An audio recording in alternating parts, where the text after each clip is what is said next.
Here's a statistic that should scare every working couple. Over 60% of American households with two incomes are living paycheck to paycheck. That's more than single income households. Pause for a second. Two paychecks, two full time jobs, and somehow less breathing room than ever. That's not an accident. That's the two income trap. If you're watching this, chances are you felt it.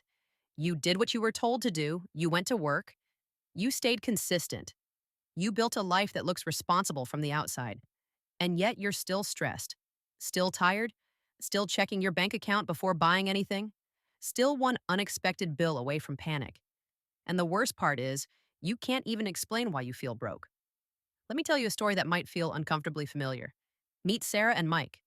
They're not reckless, they're not bad with money, they're not living some luxury lifestyle. They both work full time, they both earn decent incomes. On paper, they're doing well. They bought a modest house, they drive reliable cars, they have health insurance, they don't splurge on expensive vacations. But every single month, the checking account hits zero right before payday.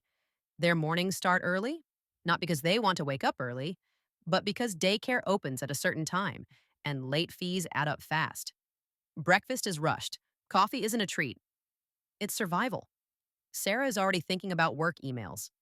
Mike is already thinking about traffic.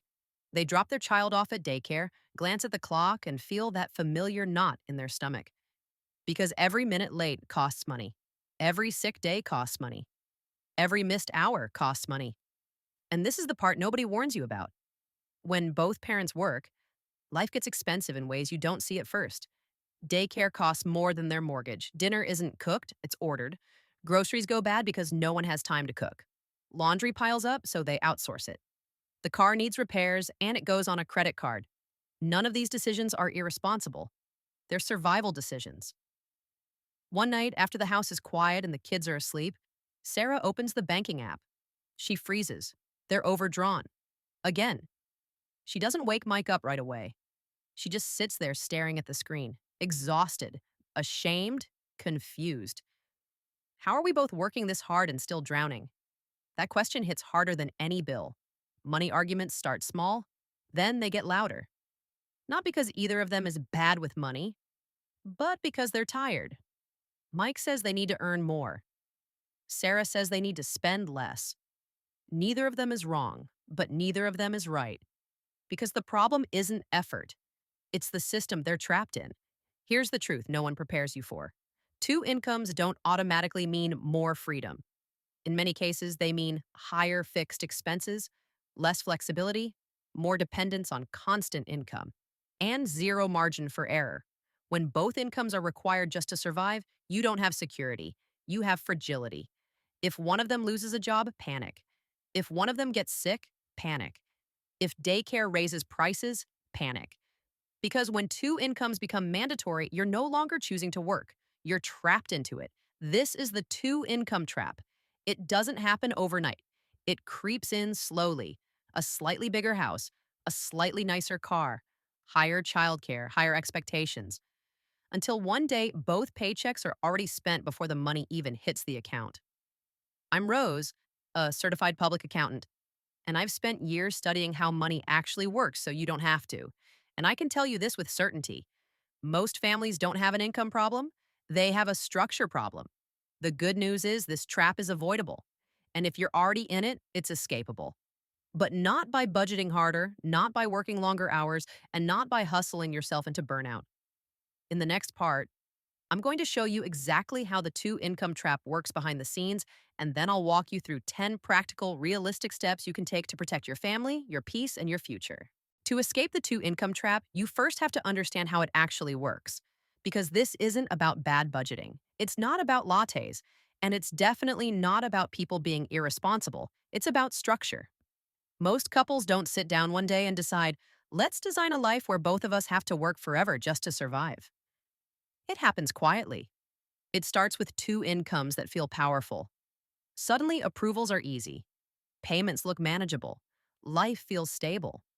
So you upgrade a little. A slightly nicer home, a safer neighborhood, better schools, reliable childcare, and none of that feels reckless. It feels responsible. Here's where the trap begins. Those upgrades don't just raise your lifestyle, they raise your fixed costs. Fixed costs are the bills that don't care how tired you are, how sick you are, or what kind of month you're having. Mortgage or rent, daycare, car payments, insurance, utilities, subscriptions, debt payments. These aren't flexible, they don't negotiate. And over time, they quietly consume both incomes. At first, one income could still cover most of the basics. The second income felt like a cushion. But then childcare rises, housing costs rise, insurance rises, everything rises. And one day, without realizing it, both paychecks are required just to break even. That's the moment you're trapped. Because now income isn't optional, it's oxygen. Another piece most people miss is something I call income dependency. When both incomes are fully committed, your family becomes dependent on everything going right.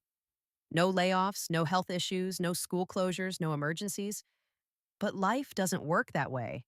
And the moment something breaks, the whole system shakes.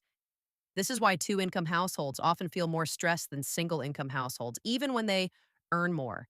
There's no slack, no margin, no room to breathe. Another hidden layer of this trap is time scarcity. When both adults work full time, time becomes more valuable than money. So, you start buying back time. Takeout instead of cooking, convenience instead of planning, delivery instead of errands. Again, none of this is irresponsible, it's logical. But convenience costs more than intention, and those costs compound quietly. Then there's the psychological pressure. When both incomes are required, it doesn't feel safe to take risks. You can't easily change careers, you can't step back for a season, you can't say no to a toxic job because the bills don't pause. So people stay, they stay in jobs they hate, they stay exhausted, they stay stressed, and they tell themselves, this is just what adulthood feels like. But it's not adulthood, it's the trap. One of the most dangerous myths is that earning more will fix this. More income often just raises the ceiling on spending. Bigger house, better car, more obligations. Without changing structure, higher income just builds a nicer trap. And here's the part that hits hardest. Most families think they're failing. They feel shame. They feel like they should be doing better by now. But this system was never designed to give you peace. It was designed to keep you producing. Once you see that, the shame lifts. Because this isn't a personal failure. It's a financial design problem. And design problems can be redesigned. In the next part, I'm going to walk you through 10 specific practical strategies to avoid the two income trap or escape it if you're already in it. These aren't extreme. They don't require quitting your job tomorrow, and they don't require deprivation. They're about building margin, flexibility, and control back into your life. If you stay with me for the rest of this video, you'll understand exactly how to use your income instead of being owned by it. Now let's talk about how to actually avoid the two income trap or get out of it if you're already in it. I want you to hear this clearly before we start. These are not extreme steps. They're not about quitting your job tomorrow. They're not about deprivation or fear. They're about building margin, because margin is what turns income into freedom. Let's start with the first one. The first step is to design your life so that one income can cover your core survival expenses, not your full lifestyle, not vacations, not extras, just survival. Housing, utilities, basic food, transportation, insurance. If one income disappeared tomorrow, you should be able to keep the lights on. This doesn't mean someone has to stop working. It means you stop depending on both incomes to survive. This one change alone removes enormous pressure from a household. The second step is to cap your fixed costs, not your fun. Most people try to cut coffee, streaming, or small pleasures. That doesn't fix the trap. The trap lives in fixed costs. If your housing, childcare, car payments, and insurance eat up most of your income, no amount of budgeting will save you. A good rule of thumb is this: fixed costs should not exceed 50% of your take home pay. If they do, you don't have a spending problem, you have a structure problem. And structure problems require redesign, not guilt. The third step is to treat childcare as a temporary season, not a permanent lifestyle. This is a hard one emotionally, but it's critical. Many families lock in long-term financial decisions based on short-term childcare costs. They buy the house, they take the job, they stretch everything, but childcare is temporary. The decisions you make around it shouldn't trap you for 20 years. Sometimes the smartest financial move isn't more income. It's flexibility. The fourth step is to build a real emergency fund before upgrading your lifestyle. Not a credit card, not a line of credit. Cash. An emergency fund is not about returns. It's about peace. If you don't have at least 3 to 6 months of core expenses saved, upgrades are premature. Emergency funds are what turn emergencies into inconveniences. Without one, every surprise feels like a crisis. The fifth step is to stop using debt to support your lifestyle. Debt is the fuel of the two-income trap. Monthly payments are what make both incomes mandatory.